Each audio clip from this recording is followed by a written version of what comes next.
नमस्कार। आज आपण लहान मुलांसाठी पौष्टिक अशी खिमटी तयार करणार आहोत। त्यासाठी 1 वाटी मखाना घेतलेला आहे। आता मखाना आपण खरपूस भाजून घ्यायचा। कढईमध्ये तेल वगैरे काही न टाकता आपण मखाना भाजून घेऊया। त्याच्यानंतर आपण अर्धा वाटी ओट्स घेतलेले आहेत। ओट्स सुद्धा आपण भाजून घ्यायचे खरपूस। ओट्स सुद्धा पौष्टिक असतात, त्यामुळे आपण ओट्स घेतलेले आहेत। पोहे सुद्धा आपण भाजून घ्यायचे। पोहे कुरकुरीत होईपर्यंत चांगले भाजून घ्यायचे। हे सर्व जिन्नस एकदा हळू गॅसवर भाजून घ्यायचे। पोहे भाजून झालेले आहेत, कुरकुरीत झाले काढून घेऊया आपण। त्याच्यानंतर आपण ड्रायफ्रूट घ्यायचे। काजू, बदाम, पिस्ता घेतलेला आहे। आपल्या आवडीप्रमाणे ड्रायफ्रूट आपण कमी जास्त करू शकतो।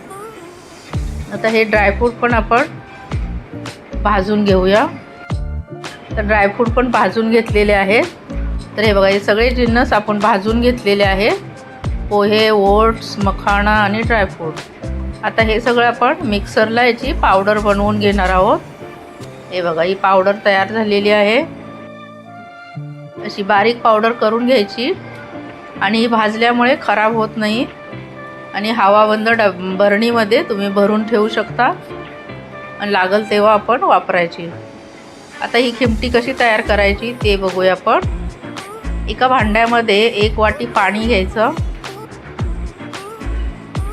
1 वाटी पाणी घेतल्यानंतर पाण्याला उकळी आली, पाणी गरम झाल्यानंतर 1 चमचा आपण जी पावडर घेतली आहे ती पाण्यामध्ये घालायची आणि जे 1 वाटी पाणी घेतलेलं आहे त्याचं अर्धा वाटी पाणी होईपर्यंत आपण ती शिजवून घ्यायचं खिमटी। जसं शिजत जाईल तसं त्याला दाटपणा येईल आणि आपण खीर करतो त्याप्रमाणे त्याचं टेक्स्चर तसं येणार।